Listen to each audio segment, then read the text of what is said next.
AP ప్రభుత్వ ఉద్యోగుల బదిలీలకు green signal లభించింది. కాసేపట్లో బదిలీల జీవో విడుదల కానుంది. ఒకే చోట 3 ఏళ్ల సర్వీస్ పూర్తి చేసిన వారికి బదిలీ అవకాశం కల్పించింది ప్రభుత్వం. 5 ఏళ్లు ఒకే చోట పనిచేసిన వారికి బదిలీ తప్పనిసరి చేసింది. సీజన్ మొదలు కావడంతో వ్యవసాయ శాఖకు బదిలీ నుంచి మినహాయింపించింది. హెచ్ఓడీల తరలింపుపై సీఎం చంద్రబాబు వీడియో కాన్ఫరెన్స్ నిర్వహించారు.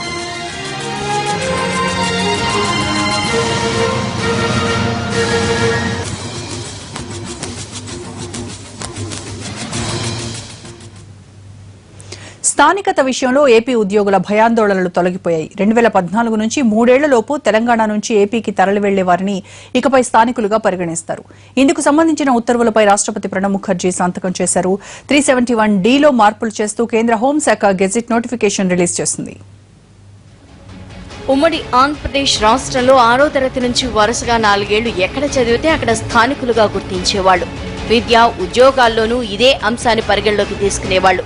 అమరావతికి ఉద్యోగుల తరలింపు జోరందుకోవడంతో ఆందోళన మొదలైంది.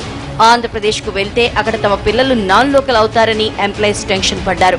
భవిష్యత్తులో తమ పిల్లల చదువులు, ఉద్యోగాల్లో అవకాశాలకు భయపడ్డారు. ఇదే విషయాన్ని ప్రభుత్వం దృష్టికి తీసుకురాగా వేగంగా స్పందించిన ప్రభుత్వం కేంద్రంతో సంప్రదింపులు జరిపింది.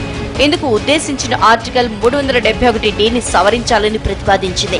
దీనికి సంబంధించిన ఫైల్ ని రాష్ట్రపతి వద్దకు పంపించగా ఆయన సంతకం చేయటం, కేంద్ర హోంశాఖ గెజెట్ విడుదల చేయటం చకచకా జరిగిపోయాయి.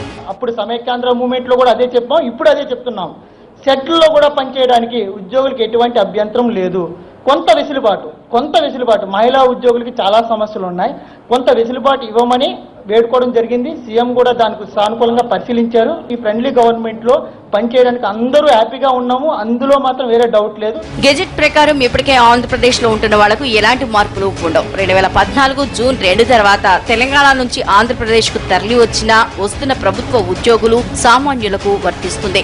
జూన్ 2, 2014 నుంచి ఈ 2017 జూన్ 2 వరకు ఎవరైతే మరి ఈ లోపు అక్కడికి తరలి వెళ్తారో వాళ్ళందరూ కూడా ఈ స్థానికత వాళ్ళ పిల్లలు కానీ వాళ్ళందరూ కూడా చదువుకుంటానికి అవకాశంగా ఉంటుంది. కాబట్టి 371(d)ని మరి మేము రాష్ట్ర ప్రభుత్వం కేంద్రాన్ని కోరటం, దాని మీద హోంశాఖ నుంచి రాష్ట్రపతి పంపడం వల్ల రాష్ట్రపతి గారు చైనా వెళ్లి మొన్నే వచ్చారు కాబట్టి రాగానే వారు సైన్ చేశారు.